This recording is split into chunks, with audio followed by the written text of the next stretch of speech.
Again, a retroactive PK effect was found. Schmidt and Schlitz also discovered that volunteers who meditated regularly exerted a greater PK effect than non-meditators, suggesting again that contact with the unconscious is the key to accessing the reality structuring portions of the psyche. The idea that we can psychokinetically alter events that have already occurred is an unsettling notion, for we are so deeply programmed to believe the past is frozen as if it were a butterfly in glass. It is difficult for us to imagine otherwise. But in a holographic universe, a universe in which time is an illusion and reality is no more than a mind-created image, it is a possibility to which we may have to become accustomed. A walk through the Garden of Time.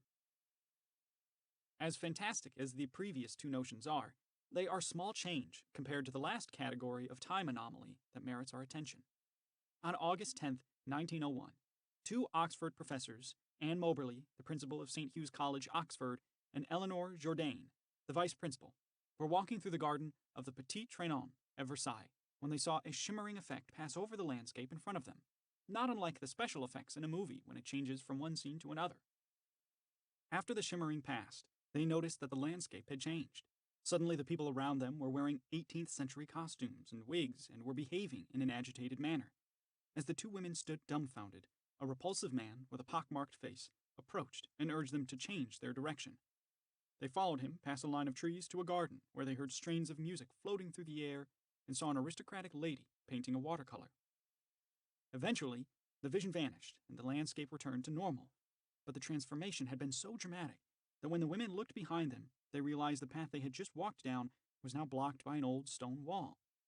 When they returned to England, they searched through historical records and concluded that they had been transported back in time to the day in which the sacking of the Tuileries and the massacre of the Swiss Guards had taken place, which accounted for the agitated manner of the people in the garden, and that the woman in the garden was none other than Marie Antoinette. So vivid was the experience that the women filled a book-length manuscript about the occurrence and presented it to the British Society for Psychical Research. What makes Moberly and Jourdain's experience so significant is that they did not simply have a retrocognitive vision of the past, but actually walked back into the past, meeting people and wandering around in the Tuileries garden as it was more than 100 years earlier.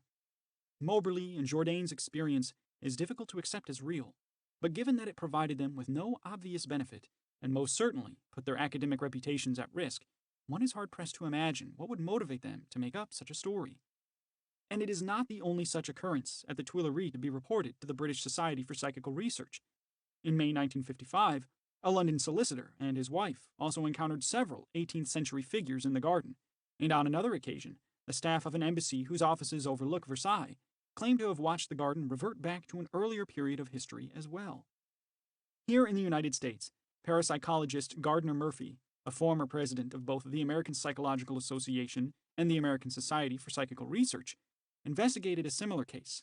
in which a woman identified only by the name Butterbeau looked out the window of her office at Nebraska Wesleyan University and saw the campus as it was 50 years earlier.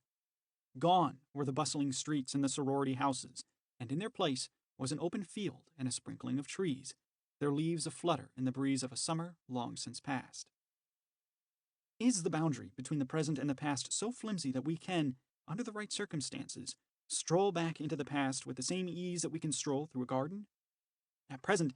we simply do not know, but in a world that is comprised less of solid objects traveling in space and time, and more of ghostly holograms of energy sustained by processes that are at least partially connected to human consciousness,